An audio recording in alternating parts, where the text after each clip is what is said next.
नमो नमः प्यारे बच्चों।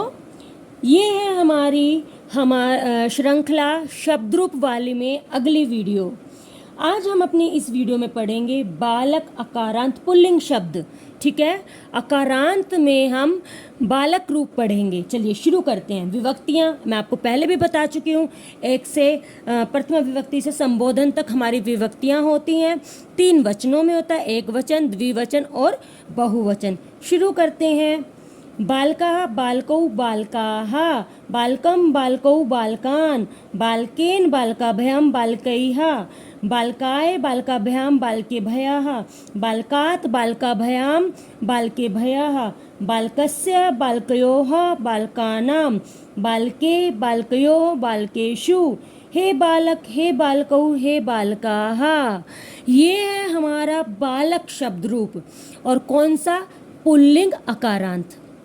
इसको अब मैं आपको बहुत अच्छे से डिटेल से पढ़ाऊंगी, समझाऊंगी कि बच्चों देखिए, मैं आपको अकारांत शब्द किस प्रकार से होते हैं, इकारांत क्या होते हैं, उकारांत वो पहले बहुत सी वीडियो में बता चुकी हूँ।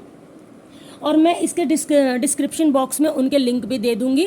और वैसे आप प्लेलिस्ट में भी जाके देख सकते हैं, आपको बहुत व्यवस्थित रूप में सब लगी हुई मिलेंगी, तो ध्यानपूर्वक आप वहाँ से भी पढ़ सकते हैं। ये छोटी छोटी वीडियो 5-5, 6-6 मिनट की मैं इसलिए बना रही हूँ प्यारे बच्चों, ताकि आप अगर कहीं पर सफ़र भी कर रहे हैं, कहीं जा रहे हैं, आ रहे हैं, और मान लीजिए आपको कुछ याद करने के लिए कार्य मिल जाता है, तो आपके पास एक बहुत अच्छा कंसेप्ट फ़ोन में होगा पढ़ने के लिए। तो चलिए अभी मैं आपको बालक रूप समझाती हूँ। देखिए, वैसे मैंने पढ़ के सुनाया इस प्रकार से, पहले प्रथमा, फिर द्वितीया, फिर तृतीया, फिर चतुर्थी, पंचमी, इस प्रकार से। लेकिन मैं जब भी अपना शब्द रूप की वीडियो बनाती हूँ तो मैं आप लोगों को बताती हूँ कि आप लोग इस प्रकार से याद करें, पहले एक वचन, फिर द्विवचन, फिर बहुवचन। क्योंकि देखिए, द्विवचन में हमें सिर्फ और सिर्फ 3 शब्द याद करने होते हैं।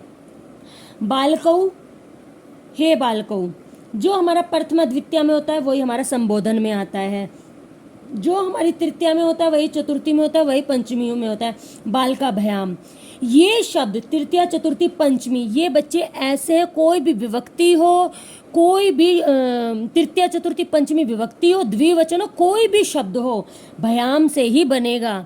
ये कभी भी चेंज नहीं होंगे। तो आप इस बात का ध्यान रखिए कि तृतीया, चतुर्थी, पंचमी शब्द लिखा हो, बस उसके पीछे भयाम लगाना है, हो जाएगा। और षष्ठी और सप्तमी में योह, तो ये आपका हो गया बालकयोह। अब बात करते हैं हम एक वचन की। देखिए, बालकः बालकम बालकेन बालकाय बालकात बालकस्य बालके, हे बालक।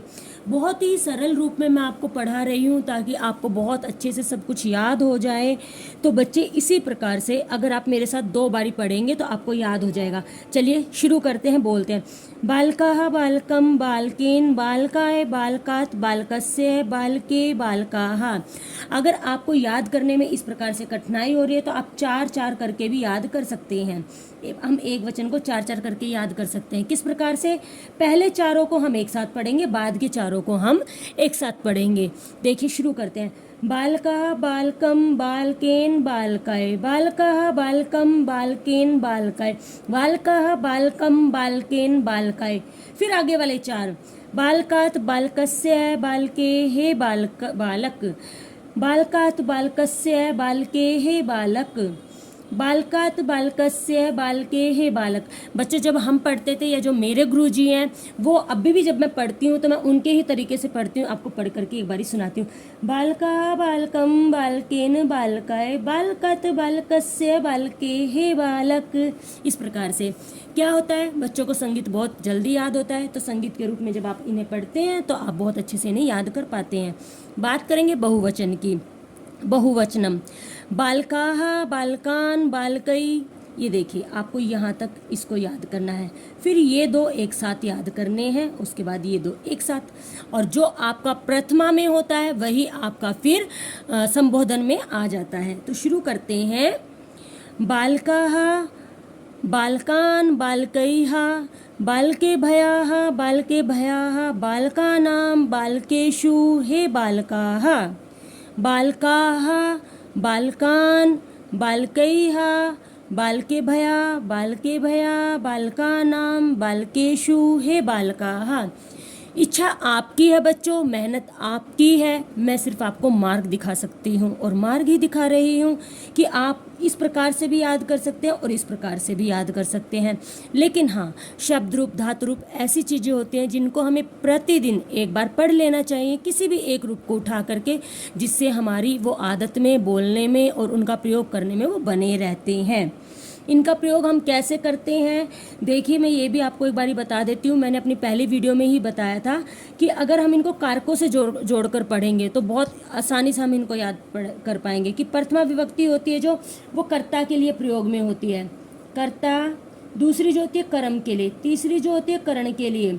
जैसे हम पढ़ते हैं ना, कर्ता ने कर्म को करण से संप्रदान के लिए, आपादान से संबंध, अधिकरण और संबोधन।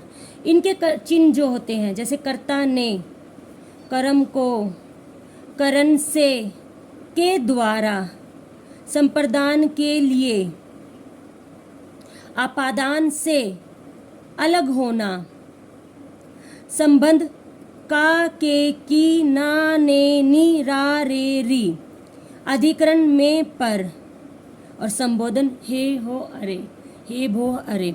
इस प्रकार से हमारे ये होते हैं। जैसे बालक ने, बालक को, बालक से, बालक के लिए, बालक से, बालक का, बालक में, हे बालक। दो बालकों ने, दो बालकों को। तो अनुवाद करने में इस प्रकार से आपको बहुत सहायता मिल जाती है। बच्चों, अगर आपको ये सीरीज़ भी पसंद आ रही है तो आप इसमें भी अपना प्यार, अपना दुलार, जो एक बच्चों का माँ के लिए और माँ का बच्चों के लिए होता है, ज़रूर मुझे दर्शाएं और चैनल को आगे बढ़ाएं। धन्यवाद।